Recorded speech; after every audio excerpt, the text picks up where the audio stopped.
Bonjour, bienvenue à bord du vol PMS 99 en direction des 24 heures du Mans. La température extérieure est de 8 degrés. Et oui, on est dans la Sarthe et ça caille. La durée du vol sera de 24 heures, à moins qu'un problème technique n'arrive. Attachez vos jugulaires et surtout, ne les détachez que lorsque le drapeau français sera agité. Nous vous souhaitons un excellent vol en notre compagnie. Salut Loïc, alors c'est toi le team manager de Team PMS 99 et apparemment je crois que tu es le plus jeune du plateau des 24 heures en tout cas de 2025. Est-ce que tu peux nous en dire plus parce que c'est comment de quelque part diriger, finalement tu es un peu un chef d'orchestre, donc c'est comment de diriger une sorte d'orchestre mécanique?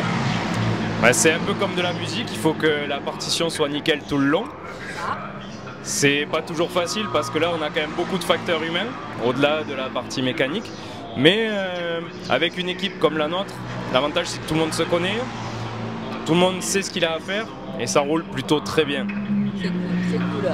Alors dis-moi, justement, on parle de musique, on parle d'orchestre, mais apparemment j'ai l'impression qu'on va pas écouter que de la musique classique ce week-end. Je crois que c'est un peu votre gamme, c'est un peu autre chose. Tu peux m'en dire plus? Eh bien, on est une famille très tournée vers le hard rock. Et le métal aussi, on fait pas mal de musique. Mon papa m'a appris à faire de la guitare et j'ai continué un petit peu. Donc on est resté sur cette dynamique-là, puisque c'est quelque chose qu'on partage ensemble. On va voir des concerts, on est allé voir Iron Maiden. D'ailleurs, s'ils nous entendent, ils ont une bière 0%, ils sponsorisent déjà en moto. Nous, on est carrément chaud d'avoir Eddie sur la moto. C'est énorme, c'est énorme. Bon, écoute, allez, j'ai une dernière petite question. Si je te dis chaussettes, tu me réponds? Chaussettes fétiches.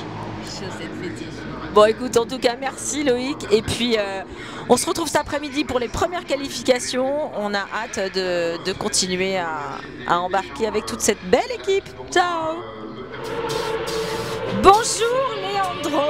Écoute, j'avais hâte de faire ton interview parce que tu t'occupes d'une des parties que je préfère qui sont les pneumatiques et en plus j'ai envie de dire Team PMS 99 vous avez de la chance parce que vous avez quand même des sacrés gomards avec les Bridgestone.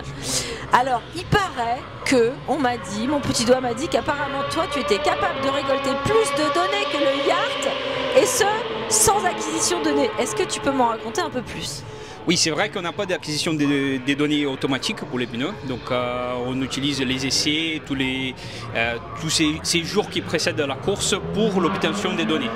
Donc on fait un contrôle intense de tout ce qui est pression, température des pistes, on fait le contrôle du pneu avant de partir quand la moto elle rentre pour assurer qu'on a la bonne compréhension du comportement du pneu, comment on le sort, comment il rentre, pour assurer que les pilotes, et aussi on capte aussi les ressentis des pilotes, comment ils préfèrent la conduite de la moto, tout ça pour assurer qu'au moment de la course on a un paquet de données pour assurer les bonnes conditions. C'est parfait.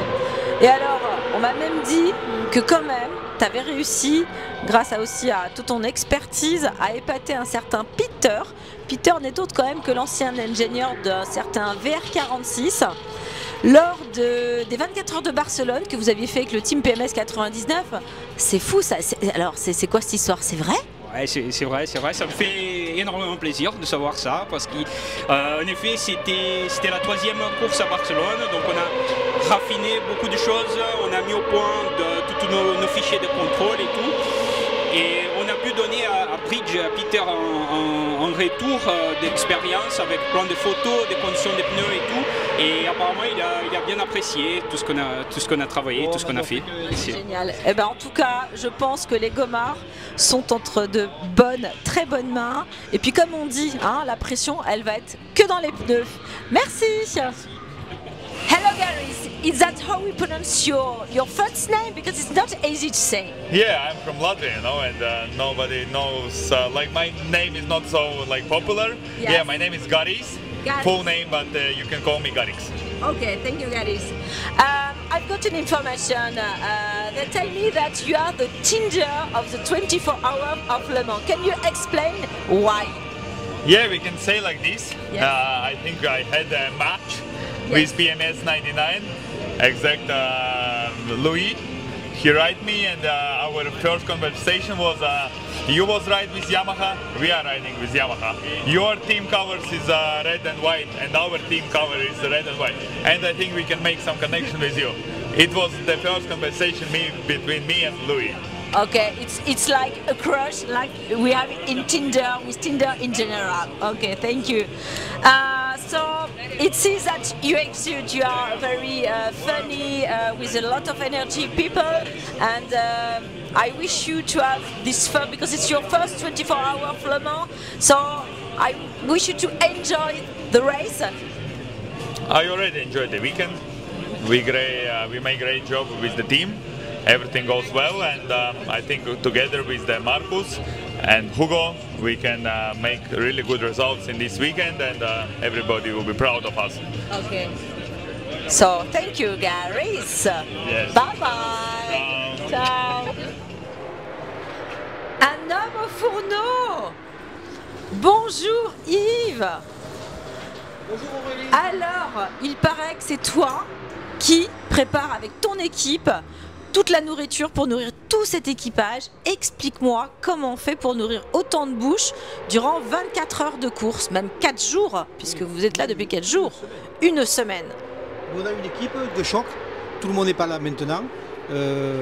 C'est un travail d'équipe, on commence à 6 h du matin, on finit à minuit. On a des nuits courtes, surtout avec le bruit. Bien sûr. Mais bon, c'est une passion. On aime nos amis, c'est un groupe d'amis, donc on le fait. Super voilà. sympa. Voilà. Petite question justement, au niveau de la préparation des menus, ça vous prend combien de temps à mettre tout ça en place en fait, pour décider de caler tous les différents menus sur toute cette semaine de compétition? Mais ça prend pratiquement 2 mois. On est aidé par une diététicienne et c'est ma compagne qui fait la plupart du travail sur les menus. Et après on fait les courses, on fait les listes de courses. Ça prend pratiquement 2 mois, pas tous les jours, mais bon, pendant 2 mois on travaille dessus. Dis-moi, il paraît, on m'a dit que apparemment tu n'as jamais tort, voire même tu as toujours raison. C'est vrai ça? Oui, mais c'est vrai, oui, j'ai toujours raison. Alors bon, des fois je me trompe, mais je ne veux pas l'admettre. On ne m'appelle pas le Jean-Pierre Coff de la cuisine pour rien. Ah là là. Non, mais je reconnais mes erreurs après. Bon, c'est super. En tout cas, je te remercie. Et puis, moi, j'ai envie de te dire, ici, en tout cas, ça file droit en cuisine. C'est marrant, je pense qu'il pourrait presque faire partie d'une brigade qu'on connaît bien. Je dis ça, je dis rien, les touquets de la piste.